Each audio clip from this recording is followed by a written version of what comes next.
ver el segundo paquete de medidas. Vamos a hablar de las medidas de dispersión, ¿sí? Muy bien, espero que hayan consultado sobre las medidas de dispersión. Vamos a hablar de medidas de dispersión. A ver qué encontraron ustedes por ahí. ¿Qué medidas de dispersión encontraron? Profe, por ejemplo, yo encontré que las más usadas son el rango de variación, la varianza, la desviación estándar y el coeficiente de variación. Muy bien, vamos a hablar medidas de dispersión. Sí, medidas de dispersión. Bien, vamos a mirar también cuál va a ser nuestro objetivo. ¿Qué queremos encontrar al hallar las medidas de dispersión? Esto no se hace por capricho, ¿sí? Las medidas de tendencia central dijimos que tienen como objetivo resumir la información en un dato confiable. Si a mí me dicen en el anterior ejercicio cuál es el dato confiable, es la mediana de los salarios, ¿sí? No el promedio, sino la mediana. Yo me quedo con la mediana. Recuerden que en Colombia siempre hablamos mucho de promedio, promedio, promedio, promedio, y yo siempre me discuto. Ese promedio no estará afectado por valores extremos, ¿sí?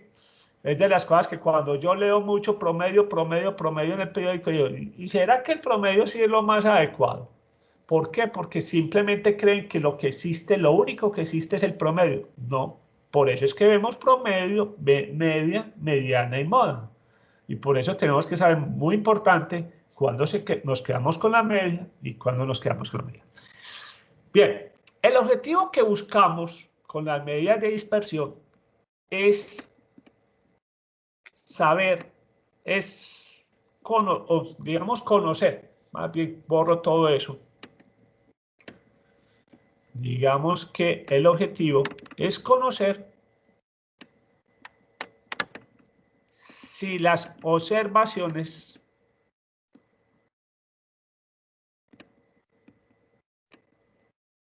son homogéneas. ¿Qué son observaciones homogéneas? Valores similares.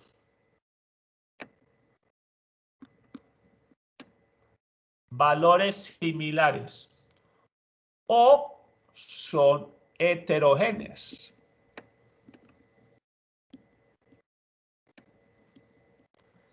Son heterogéneas. Obviamente, decimos que son heterogéneos cuando vemos que son valores diferentes entre sí. Y digamos, muy diferentes entre sí.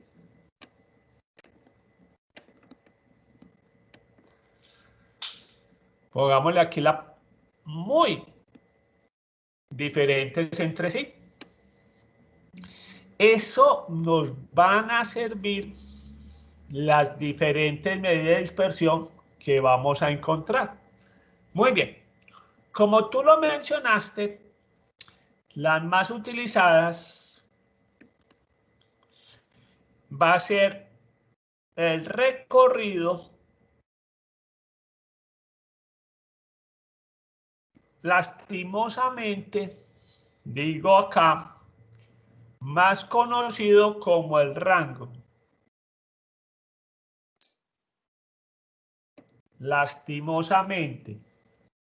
Realmente el nombre correcto es recorrido y no el rango, ¿sí? Bien, esto se debe, a veces estos nombres se vuelven populares por unas malas traducciones. En estadística es muy común tener malas traducciones. Bien, existen estas dos palabritas en inglés.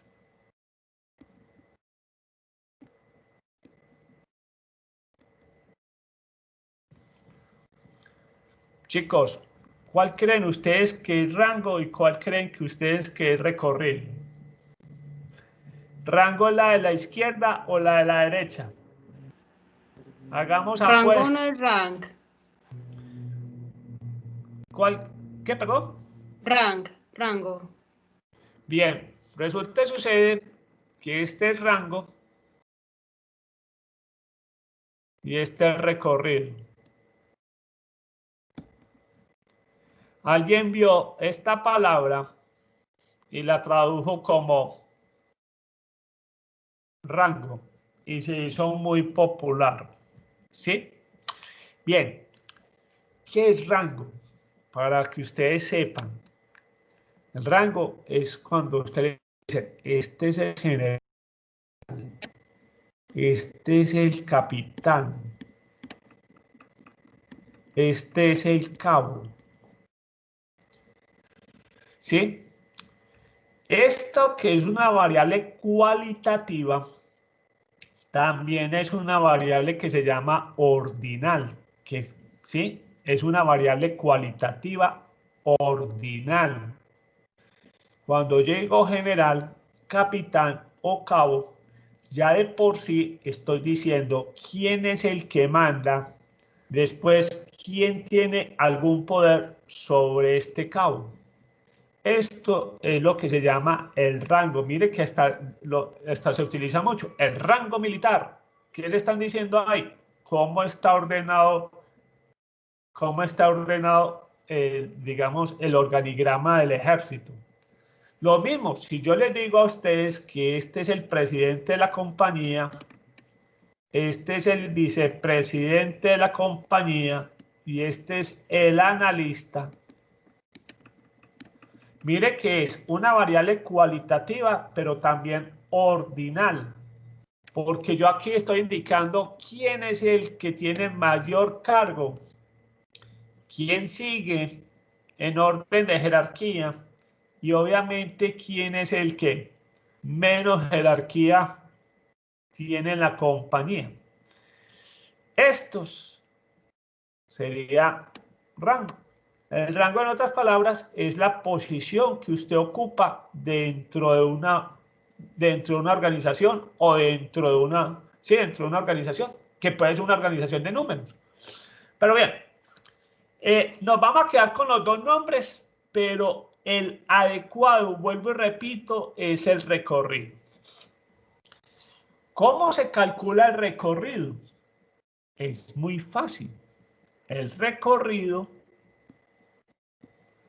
se calcula como la observación máxima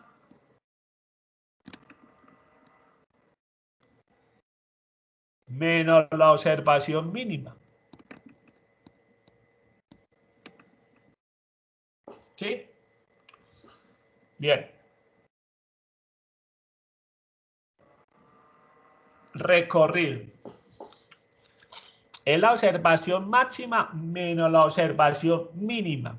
Vamos a calcular el recorrido del ejemplo que estamos calculando. ¿Cómo lo vamos a hacer? Muy sencillo. Bien, en Excel vamos a calcular acá el recorrido.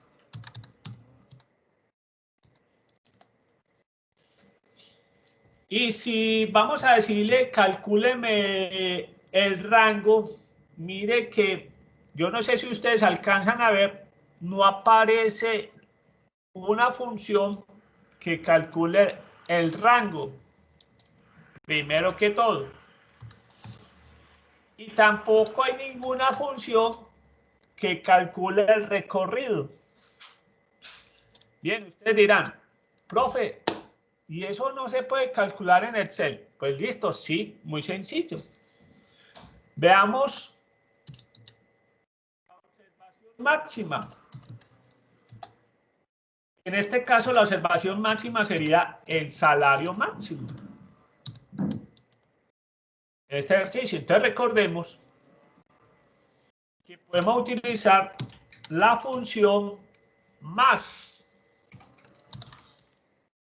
La función más, recuerden que es la función que me encuentra el valor más alto. Entonces, simplemente por ejercicio, sabemos que son los 150.000, pero estamos practicando Estamos repasando funciones.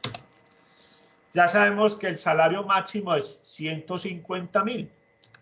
Veamos cuál es el salario mínimo. Y sabemos que es 850, pero vamos a utilizar las funciones de Excel. Entonces vamos a calcular con la función de min el salario mínimo. Bien, si ya tenemos el salario máximo y el salario mínimo, y ahora sí vamos a calcular el recorrido. El recorrido en este caso es 150.000 menos 850. ¿Cuánto nos da el recorrido? La diferencia nos da 149.150. Muy bien.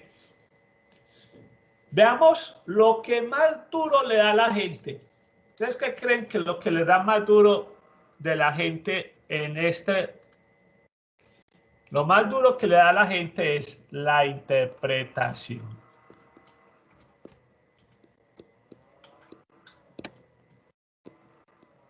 Bien.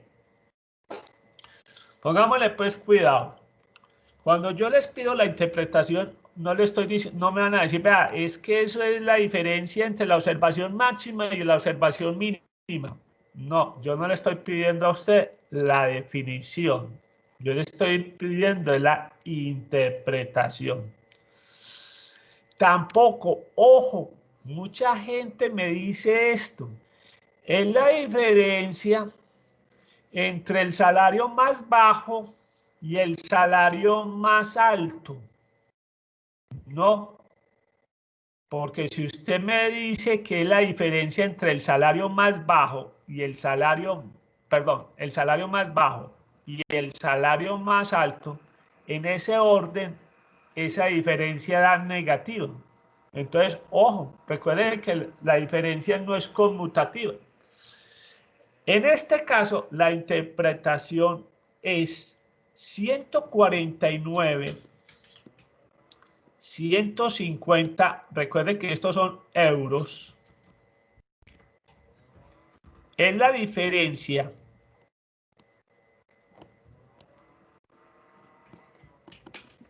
entre el salario más alto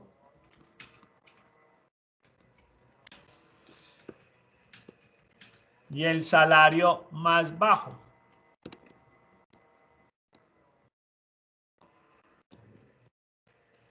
Entonces, esto es muy importante cuando me van a interpretar el recorrido o rango, pues, y es, primero, en el contexto del problema estamos hablando de salarios. Y lo otro más importante, recuerden que siempre va a ser entre el salario más alto, en este caso, y el salario más bajo, el orden. Si ustedes me dicen el orden al contrario, es un error. Ese cálculo daría negativo. Entonces es muy importante eso para cuando la interpretación. Muy bien. Obviamente, como ustedes pueden ver, ¿qué ventajas tiene el recorrido? Ventajas. El recorrido, digamos que el recorrido se obtiene muy fácil. Entonces, digamos que el recorrido es fácil de calcular. El recorrido, les cuento que se utiliza mucho en control de calidad. Digamos que por su facilidad,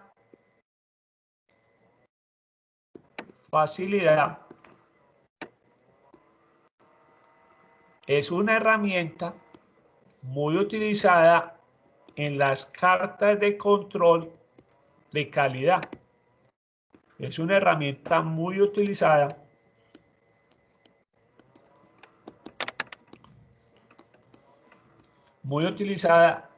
en las cartas de control de calidad. Esa es una herramienta, pues, si quieren, investiguen. Si son curiosos, investiguen las cartas de control de calidad y se van a encontrar que existen cartas de la media con el recorrido, ¿sí? ¿Por qué? Porque es muy fácil de calcular. Pero ¿qué desventaja tiene el recorrido? Una desventaja muy parecida a la mediana y a la moda. Y es que imagínense que de todos los datos solamente utilizamos dos, el más alto y el más bajo. Todos los demás datos los descartamos. Entonces la desventaja es que no utiliza toda la información.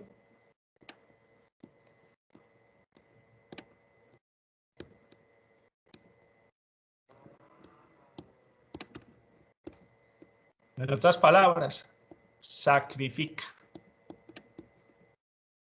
No utiliza toda la información porque solo requiere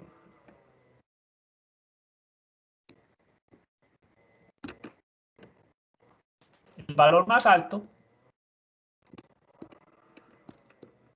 y el más bajo.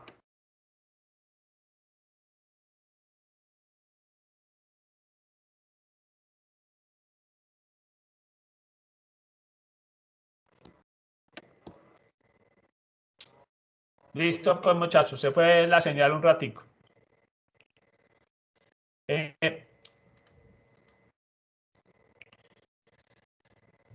Entonces, hablemos el resto.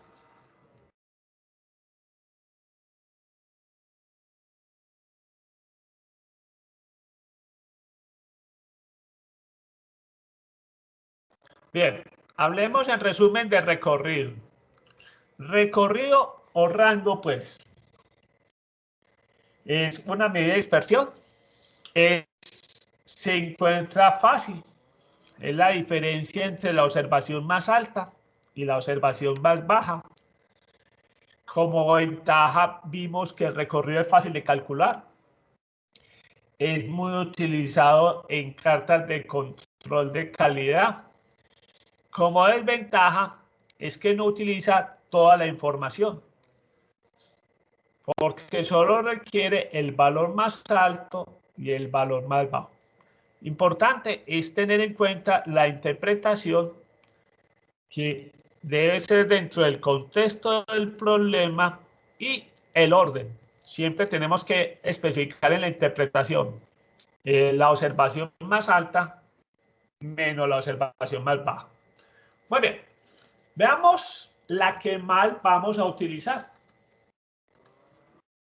Y por ahí la mencionaron. Y es,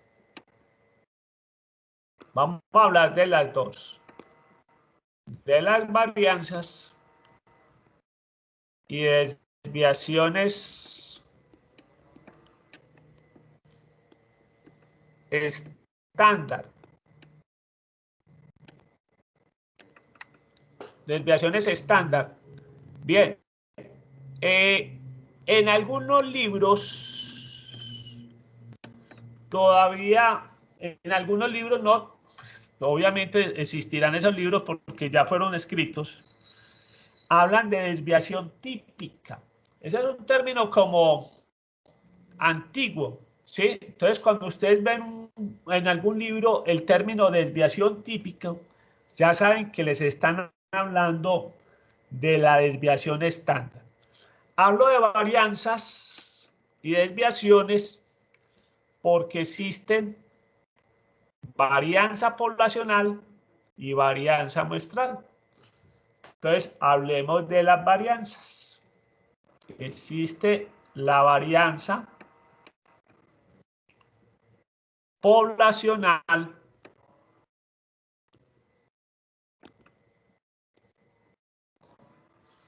cuyo símbolo es la letra griega sigma. Esta letra es una letra griega, se llama sigma. Sigma al cuadrado. Cuando ustedes ven el símbolo de sigma al cuadrado es porque están hablando de la varianza poblacional. Y existe la varianza muestral. ¿Cuál es el símbolo de la varianza muestral? Nuestra letra tranquila, la S, elevada al cuadrado. Entonces, muy importante esto.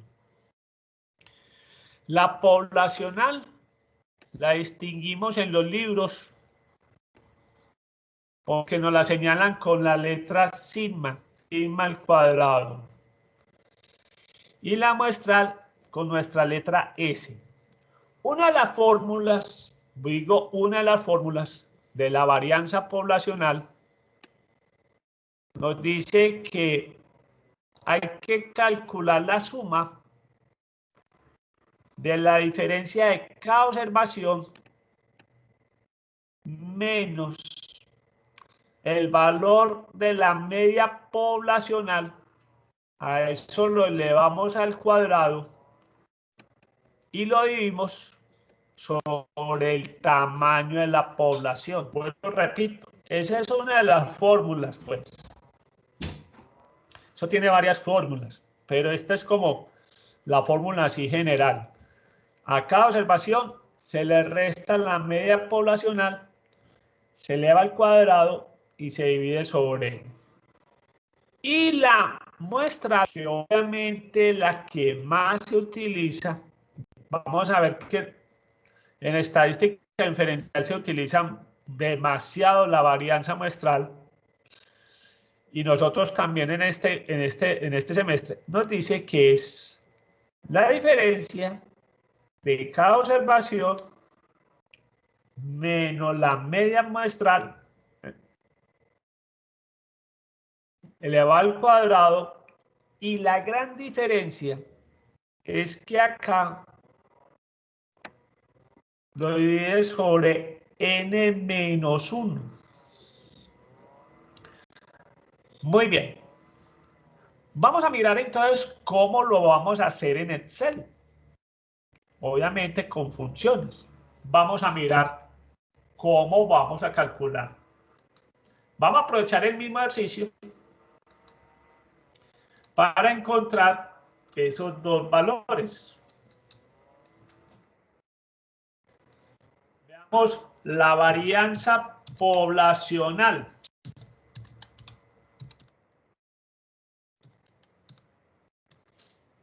Y acá abajito vamos a calcular la varianza muestral.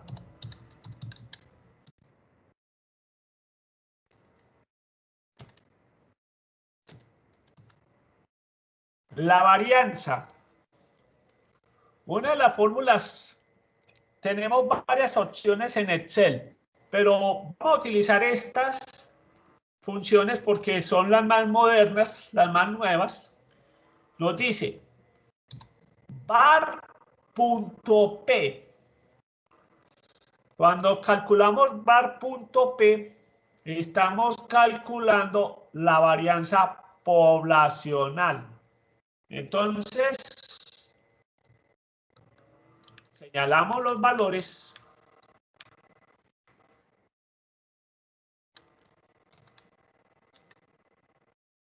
y esa es la varianza poblacional. Le voy a dar formatos, perdón, le voy a dar formato con comas porque es que ese número así no nos queda fácil de leer. Quitémosle decimales y pongámosle separador de miles. Mire que estamos hablando de una varianza que es de 1.692.604.027. Les cuento, esto a mano es muy engorroso. A mí me tocó calcularlo esto a mano y esto era un camello. Ahora ustedes con Excel pues se evitan todo el camello que me tocó hacerlo a mano. Muy bien, ahora veamos. Repito la función, se llama var.p. Ahora veamos cómo calculamos la más utilizada, que es la varianza muestral. En la anterior era var.p. En esta es var.s. Esa es la varianza muestral. Y vamos a ver, obviamente, algo que en la fórmula nos tiene que mostrar que se ve. Esta toma un valor mayor. Y miren que aquí se ve que es un valor mayor. O sea que siempre, siempre, muchachos y muchachas, la varianza muestral es mayor que la varianza poblacional. Y es lógico. ¿Por qué? Porque miremos que una la divide sobre todas las observaciones y esta la divide sobre todas las observaciones menos 1. Entonces, siempre esta va a dar un valor mayor. Vuelvo, repito, normalmente trabajamos con muestras. ¿Cuál se calcula más? La varianza muestral. La varianza poblacional es cuando tenemos todos los datos de una población. O sea, esto se utiliza cuando hacemos un censo. Recuerde que un censo es el estudio de toda la población. Nosotros generalmente trabajamos con muestra. Por eso es la que más se utiliza. Bien. Ventajas. Obviamente, la ventaja de la varianza es que utiliza todos los datos. Digamos que la ventaja de la varianza es que utiliza todos los datos.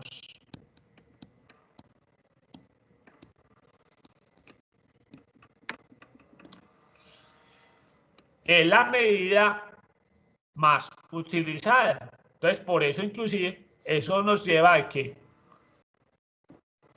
es la medida de dispersión más conocida.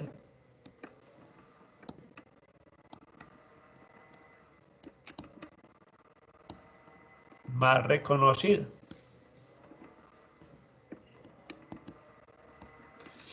Bien, desventaja en la época mía. ¿Cuál era la desventaja? Que el cálculo manual se vuelve engorroso. Pero ahora tenemos calculadoras y tenemos Excel o cualquier hoja de cálculo. Hoy es Excel, mañana puede ser otra. A mí me tocó trabajar con otras hojas diferentes a Excel. Imaginen cómo es de antiguo. A mí me tocó trabajar con Supercol y con Multiplan. Medida hojas electrónicas. Ahora es Excel. Mañana puede ser otra más avanzada de Excel. Puede ser. La única forma de quitarle el trono a Excel es hacer una hoja de cálculo más avanzada. Muy bien. Desventaja, vuelvo, repito, su cálculo manual es engorroso.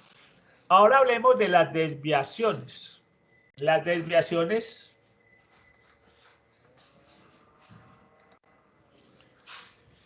vamos a hablar de las desviaciones estándar.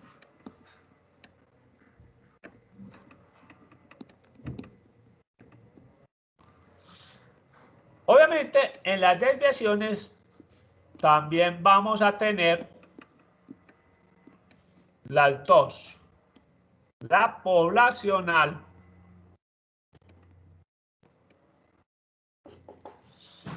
representada por sigma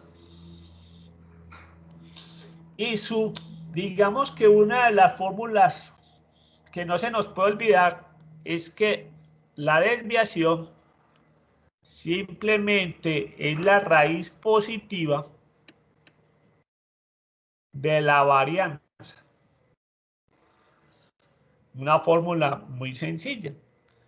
Y obviamente también vamos a tener la muestral. Su símbolo va a ser S. Miren pues que cuando ustedes les hablan de sigma al cuadrado, estamos hablando de varianza. Solamente sigma, estamos hablando de la desviación estándar.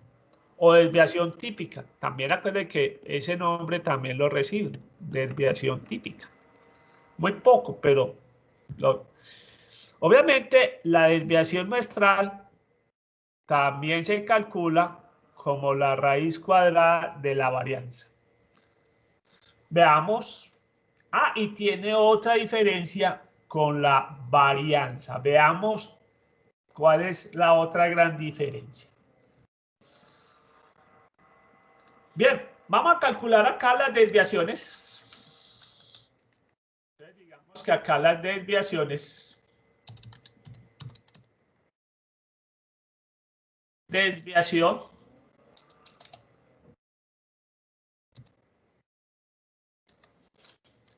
Bien, vamos a utilizarla de las dos maneras. Una, pues, obviamente, la que vimos. Vamos a sacar la raíz cuadrada. Claro, pongamos acá que esto es formato sin decimales. Profe, ¿la raíz cuadrada de qué? Muy bien. Por favor. Es la raíz cuadrada de la varianza poblacional, como lo calculamos. O sea, que le estamos sacando la raíz a 1.692 millones. Muy bien. Esta es la desviación poblacional. Entonces, pongamos que esta es la desviación poblacional. Poblacional. ¿Sí? Muy bien. Esa es una. Y la otra, esta es la desviación muestral.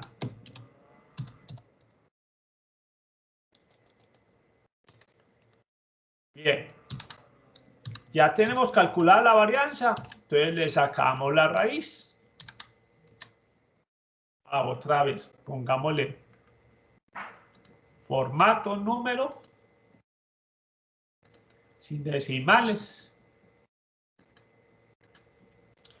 Entonces tenemos esto, 42.971. ¿Sí? Bien, una ventaja también de las varianzas y desviaciones. No tiene interpretaciones. Tienen usos, pero no tiene interpretación. O sea que descansan por ese lado. Nunca les va a pedir una interpretación de varianzas y desviaciones. Ojo, esto es importante. La varianza no tiene unidades, pero la desviación poblacional y desviación muestral sí tiene unidades. ¿Qué quiere decir esto? Recuerde que esto es 13.553 euros. 1.125 euros. El salario máximo eran 150.000 euros. El salario mínimo eran 850 euros. El recorrido es 149, 150 euros. Pues la desviación poblacional es 41.141 euros. La desviación muestral es 42.971 euros. Es muy importante. La varianza no tiene unidades. La desviación sí. ¿Por qué? Porque sería, la unidad de la varianza serían euros al cuadrado. Ustedes conocen un euro al cuadrado. Eso no existe. Entonces, por eso es que la varianza no tiene unidades, porque serían unidades físicas que no existen. Solamente podemos hablar de kilómetros cuadrados. Esa unidad física sí existe, pero no existen euros al cuadrado, no existen días al cuadrado, no existen pesos al cuadrado. Entonces, ojo, eso es importante. Muy bien, vamos a mirar cómo se pueden calcular también con funciones. con funciones. Vamos a ver cómo calculamos la desviación poblacional a partir de funciones. Veamos pues cómo se calcula la desviación poblacional. O sea, a veces necesitamos calcular directamente la desviación, no la varianza. Entonces nos eliminamos ese paso. Calculamos la varianza, sino que directamente calculamos la desviación. Bien, la desviación empieza por des y acá nos trae el formulario o la biblioteca de funciones. También vamos a utilizar el punto P. La función se llama debes. Eso viene de desviación estándar. P. La P es de poblacional. Entonces vamos a calcular la desviación poblacional. Cogemos los datos y calculamos la desviación poblacional. Que recuerden que si lo redondeamos, vamos a redondear estas dos celdas, lo redondeamos, le quitamos los decimales, le ponemos esto, y miren que nos da el mismo valor que habíamos encontrado acá. Recuerden que estos son euros. ¿Listo? Ahora vamos a calcular la desviación muestral.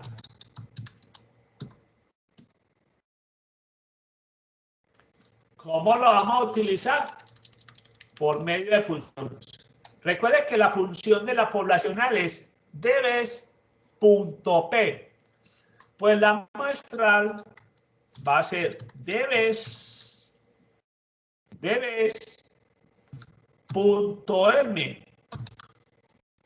Y hacemos lo mismo. Calculamos. Ah, no, pero sin el título. Y nos da lo mismo. Entonces vuelvo y les muestro las fórmulas. Así se calcula la desviación poblacional, punto P, y la desviación muestral, punto R. Listo, muy bien. Esto, miremos. Sigamos con las notas. Entonces, obviamente, pongamos la nota, muy importante, nota, ojo, la desviación o las desviaciones tienen las mismas unidades de medida de la media. Unidades de medida de la media. ¿Verdad que en el ejemplo eran euros? Ojo, la varianza no tiene unidades de medida.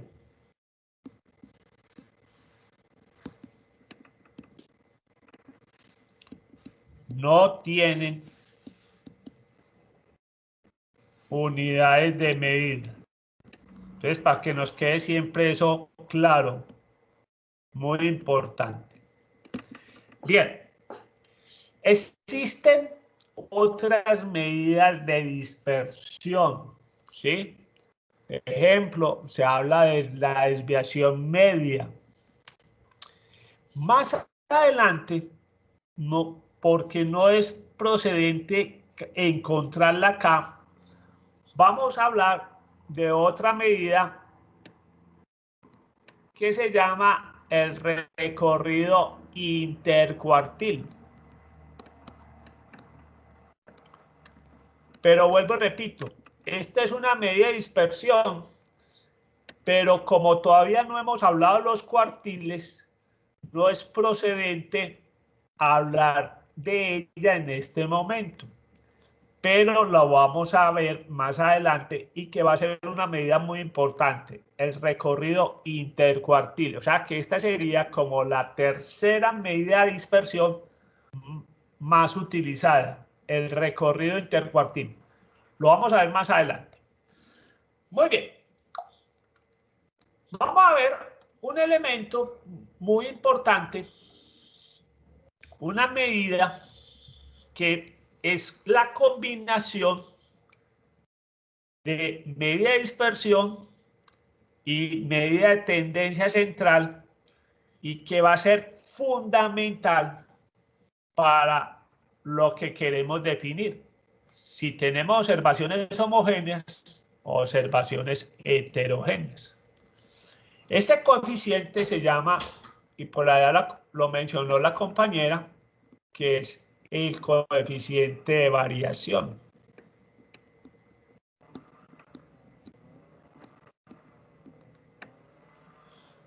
El coeficiente de variación nos va a señalar si las observaciones son homogéneas o son heterogéneas. Por eso es muy importante este coeficiente. Entonces, su objetivo, entonces digamos que su objetivo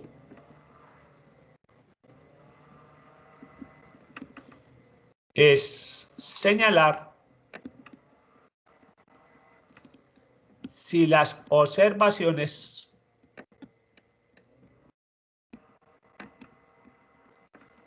son homogéneas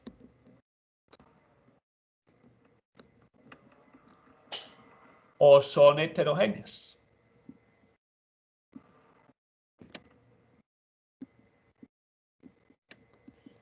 Bien, hay gente que a veces clasifica homogéneas como las buenas y heterogéneas como las malas. No, uno no puede encasillar eso. Hay situaciones donde ser homogéneo es bueno. Ejemplo, la producción en serie tiene que ser homogénea. Eso es lo que uno busca en control de calidad. Es buscar la mayor homogeneidad en la producción. Ojalá cada producto salga igual, ¿sí? Pero hay situaciones donde la homogeneidad no es bueno. Antes, al contrario, la heterogeneidad es la buena. Entonces, eso depende del contexto del problema, de la situación. O sea, uno no puede encasillar que las homogéneas son las buenas y las heterogéneas son las malas. No. Muy bien, ese coeficiente de variación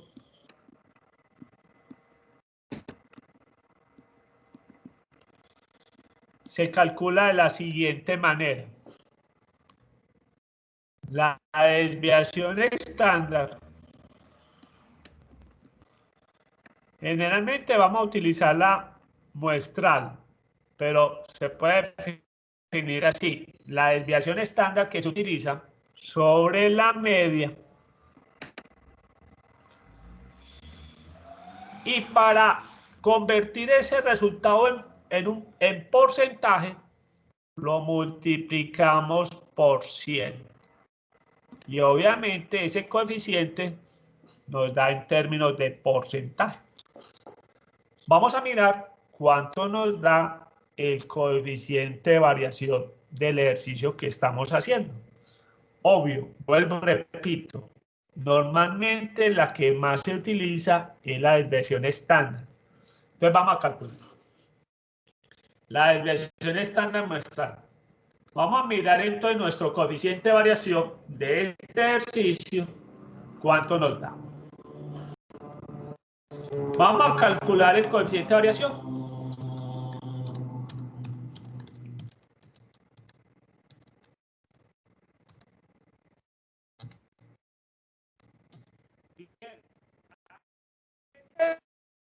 Excel no tiene Si yo le digo coeficiente, miren que en el portafolio de funciones me habla de coeficiente de asimetría.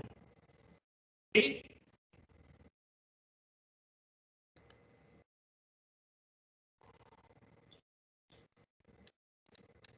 Me habla de coeficiente de asimetría. No existe función en Excel que calcula el coeficiente de variación directamente. Obviamente lo vamos a calcular por medio de fórmula. Entonces recuerden que ¿qué dijimos? Es la desviación muestral dividida la media multiplicado por 100.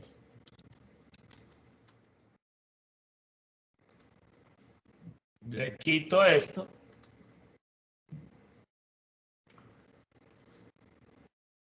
Bien, aquí me podría haber hecho lo siguiente. Le quito el 100, le doy formato porcentaje.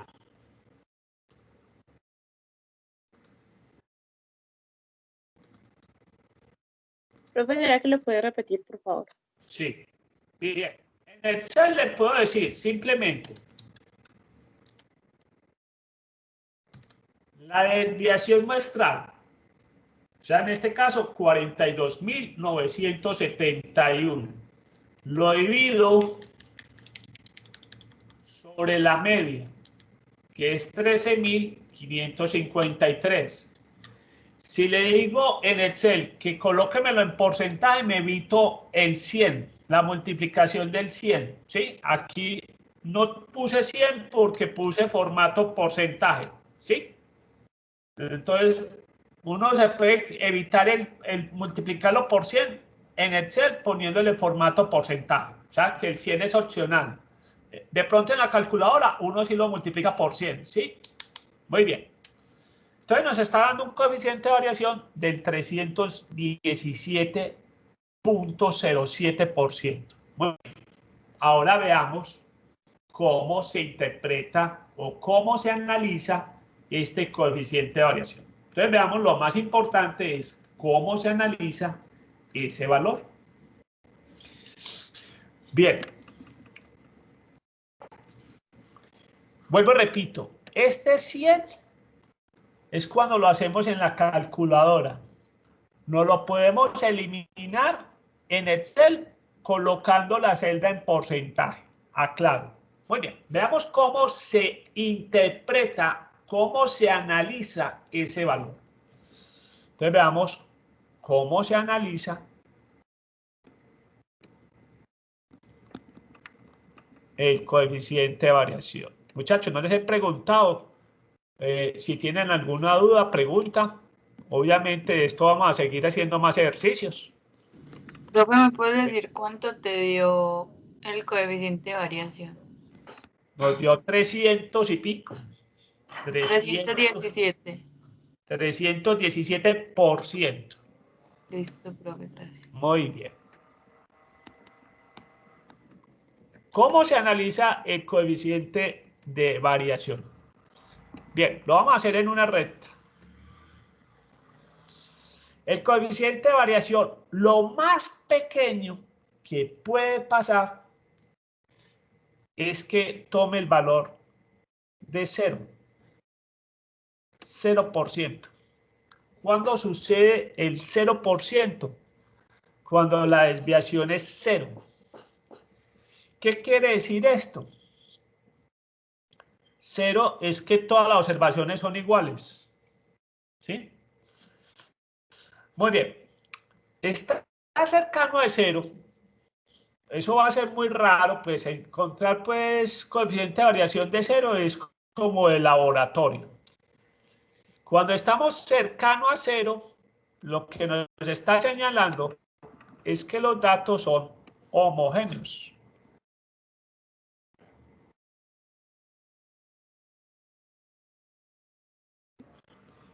Entonces, entre más cercano a 0, los datos son homogéneos. Ojo, muchachos. La decisión. Va a ser muy importante qué decisión nos vamos a quedar cuando los datos son homogéneos.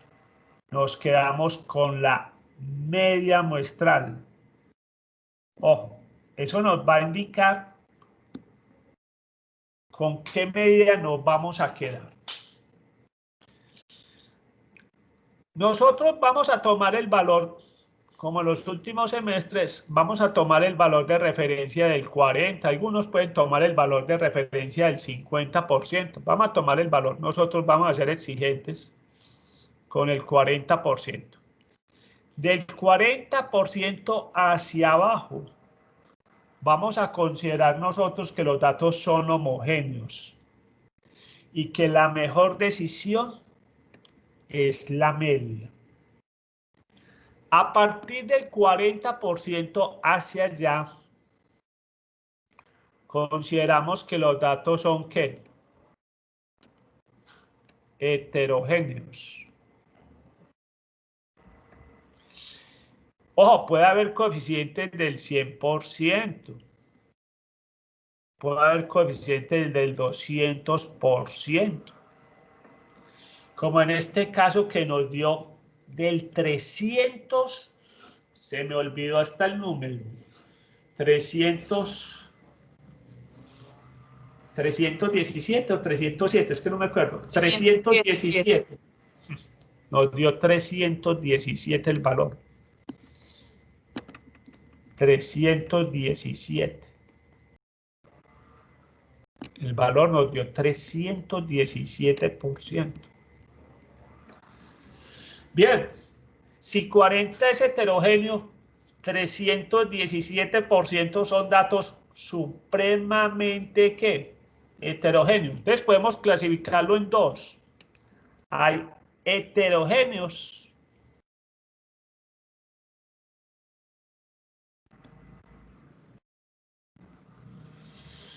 donde la decisión, obviamente si está alrededor del 40, 50, el 100, la decisión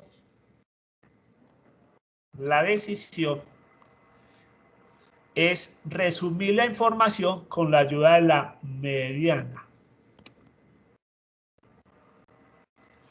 Pero muchachos, hay momentos donde podemos decir que son súper heterogéneos, demasiado. Uno con un 317% es que son súper heterogéneos.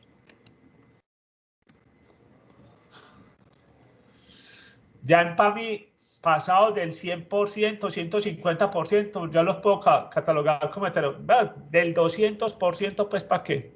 Si quieren tener un valor de referencia, vamos a hablar del 200%, pues. Para que hablemos de un valor de referencia. Pongámoslo como valor de referencia. 200%.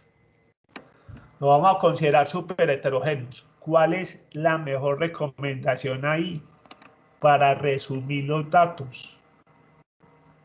Cuartiles. Hablar de cuartiles. ¿Sí? Entonces, en este caso, a nivel de salarios, lo más utilizado generalmente es hablar de cuartiles. No se recomienda hablar de salario promedio. No se recomienda. Vamos a ver que la mediana participa en los cuartiles.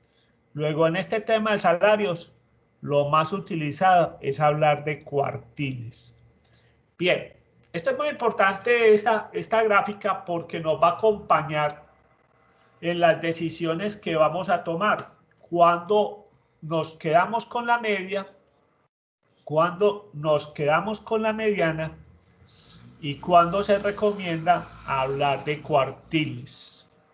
Profe, Señora. es que no entiendo a qué te refieres cuando dices que lo de la decisión. La decisión con qué vamos a resumir la información, ¿sí? La mejor medida que resume la información, en este caso, cuando son homogéneos, nos quedamos con que la media te puede resumir toda la información de una manera confiable. Entonces recuerden que es muy importante, ¿por qué calculamos la media, mediana? Y después vamos a calcular los cuartiles, es porque queremos resumir la información. A veces tener 1500 datos no te dice mucho. Un dato resumen confiable va a depender mucho del coeficiente de ¿quién? De variación. Si el coeficiente de variación nos está mostrando que los datos son homogéneos, cuyo coeficiente de variación es menor del 40%, ¿con qué vamos a resumir la información? Con la media. Si el coeficiente de variación, digamos que está entre el 40 y 200%, concluimos que los datos son ¿qué? Heterogéneos. Y en datos heterogéneos, la mejor medida que resume la información es la mediana. ¿Por qué? Porque cuando son heterogéneos quiere decir que hay valores extremos. Eso sí, no sabemos si son extremos pequeños o son extremos altos. Eso después lo vamos a ver.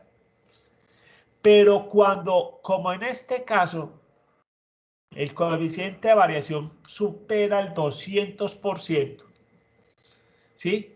Decimos que los datos son súper heterogéneos. ¿Con qué medida resumimos los datos? Ahí la decisión es trabajar con los cuartiles. Entonces, dependiendo del coeficiente de variación, vamos a tomar la decisión de quedarnos o con la media, o con la mediana, o con los cuartiles. Todo se depende de qué valor vamos a tomar. Muy bien. Entonces, en este caso, obviamente, la conclusión es que los salarios son valores súper heterogéneos y la mejor decisión es quedarnos con los cuartiles. Muy bien. Vamos a hacer un ejercicio rápido. Un ejercicio rápido.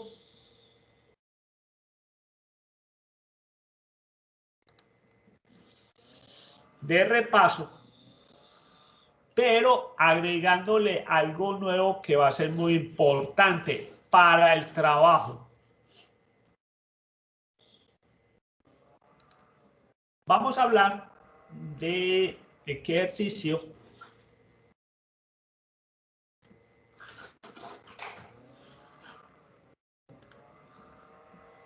le estoy compartiendo este ejercicio.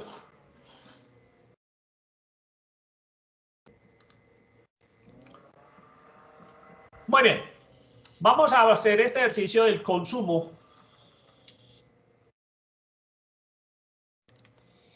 Y dice así: los siguientes datos son los consumos mensuales de metros cúbicos de agua de su nuevo hogar durante todo el tiempo que ha estado. ¿Sí? Bien. Veamos pues este ejercicio. Y vamos a repasar. Funciones. ¿Cómo sabemos qué tamaño de muestra tenemos? Repasemos. Con la función contar. Entonces aquí estamos hablando que tenemos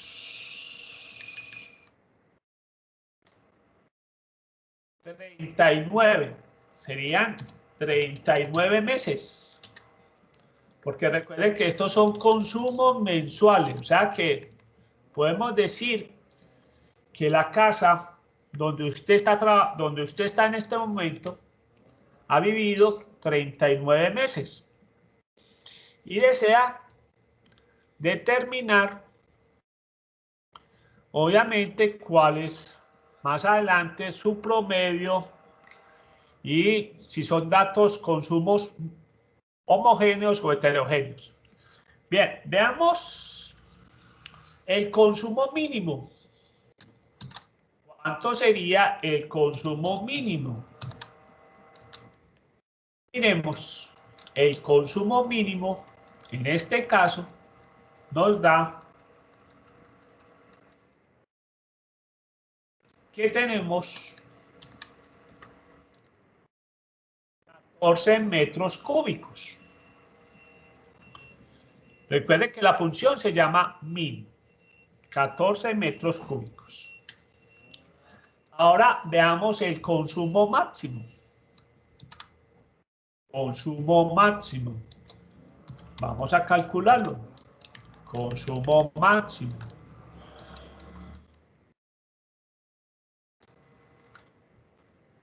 Consumo máximo. El consumo máximo son 19 metros cúbicos. ¿Sí? Les ponemos aquí que esto es metros cúbicos.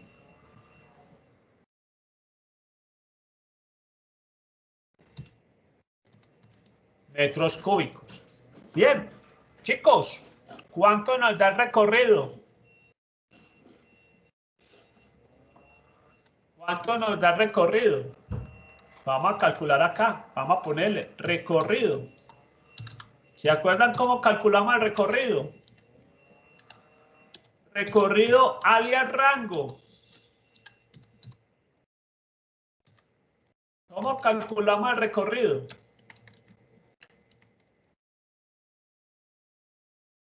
Profe, con el máximo menos el mínimo. ¿Y cuánto nos da?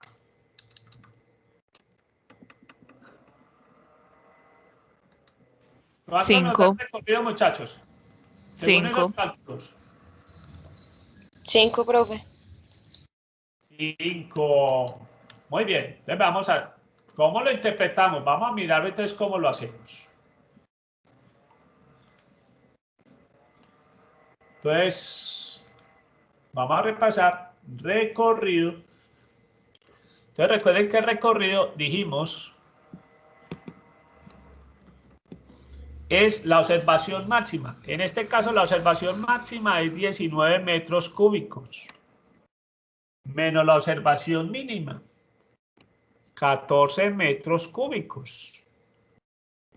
O sea que la diferencia nos da 5 metros cúbicos. ¿Cómo lo interpretamos? A ver quién se anima.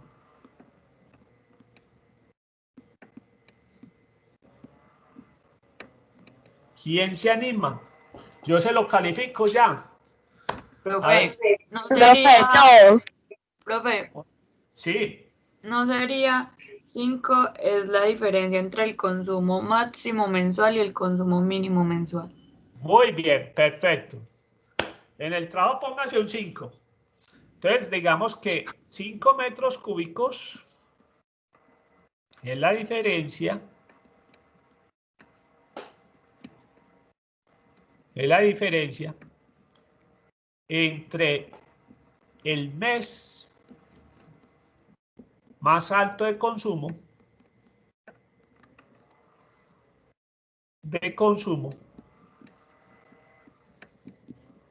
que a veces uno lo puede poner aquí como en paréntesis, pues para indicarnos que fue 19, menos el mes de más bajo consumo.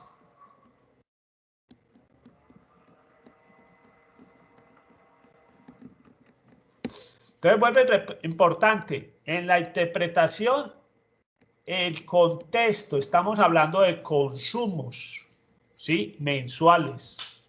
Y ojo, el orden, ustedes no me lo pueden interpretar como 5 metros cúbicos, es la diferencia entre el mes de más bajo consumo menos el de más alto consumo, porque así sería negativo. Ojo en el orden. Muy bien. Vamos a mirar cuánto nos da el consumo promedio. Espero pues que se bloqueó Excel. Se me bloqueó el Excel. Y voy a tener que traer otra vez.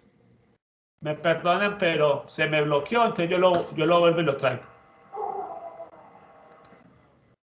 Penentico. Lo cargo porque se me bloqueó.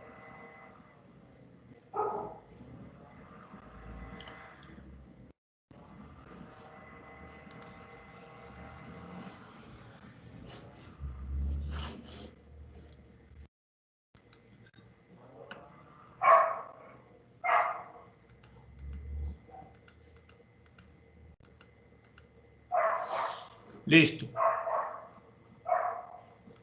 Ahora sí, ya lo puedo traer. Muy bien, ya sabemos que el recorrido nos dio 5 metros cúbicos. Vamos a calcular acá la media. La media aritmética.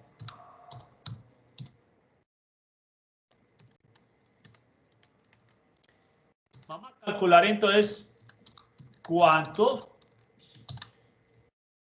la media aritmética.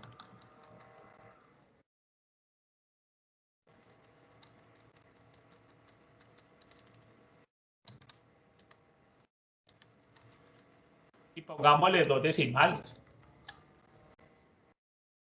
Ya está un decimal.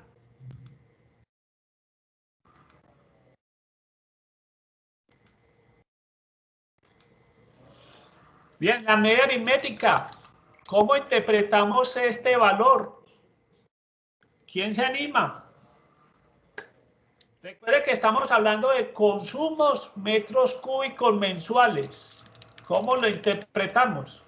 Profe, ¿no sería que el promedio de consumo, eso es que solo consumo pues, de energía o gas? Esto es agua. Ah, de agua. El consumo promedio de agua mensual es 16,3. Muy bien. Entonces, pongámoslo así. El consumo promedio mensual es de 16.3 metros cúbicos. ¿Sí? El consumo promedio mensual es de 16.3 metros cúbicos. Muy bien. Vamos a buscar la desviación estándar muestral. Desviación estándar muestral. Desviación estándar muestral. Vamos a calcularla. Bien. Vamos a colocarla acá. Entonces recuerden que la fórmula es dB es punto M. Entonces le vamos a calcular la desviación estándar muestral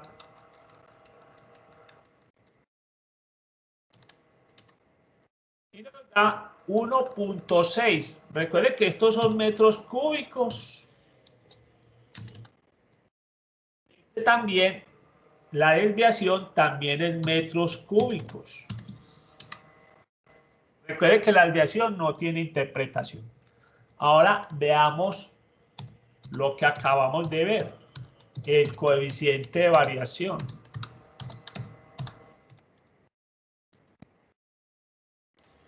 Dijimos que el coeficiente de variación es, cogemos la desviación, la dividimos por la media y la multiplicamos por 100. Ese valor está en porcentaje, 10.1.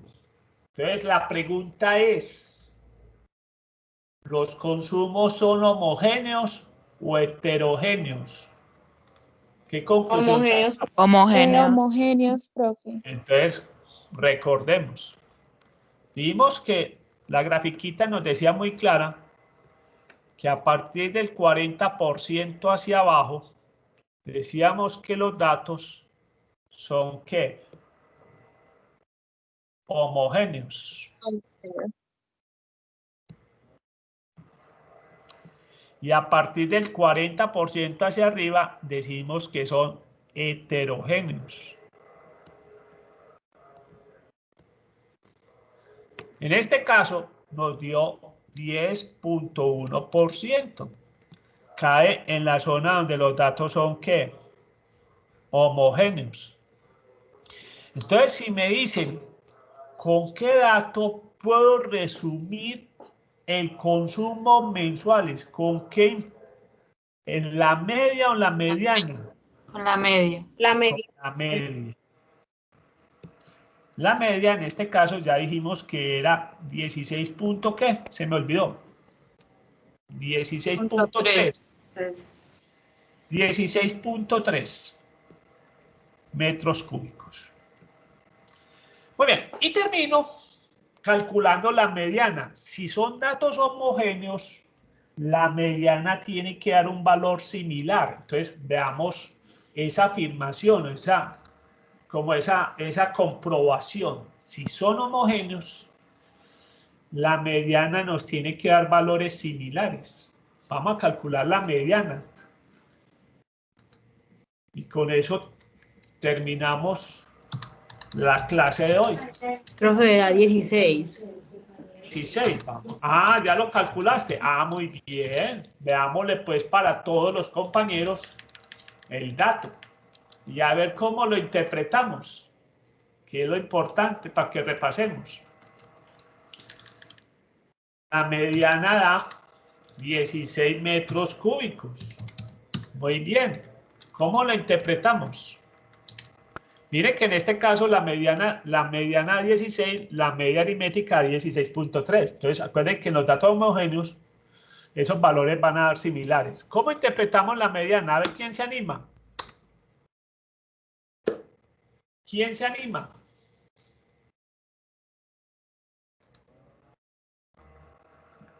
Me animo yo, pues. Listo. ¿Cómo lo interpretamos? La mediana. Decimos que, entonces recuerden que la mediana nos dio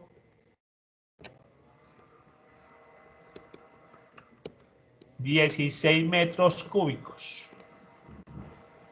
Entonces decimos que el 50%, en este caso, de los meses, que recuerden que son consumos mensuales, el 50% de los meses se consume 16 metros cúbicos o menos. Y el otro 50% de los meses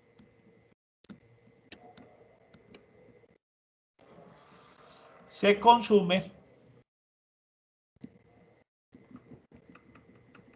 16 metros cúbicos o más. Muy bien. Obviamente en la próxima clase vamos a hacer más ejercicios.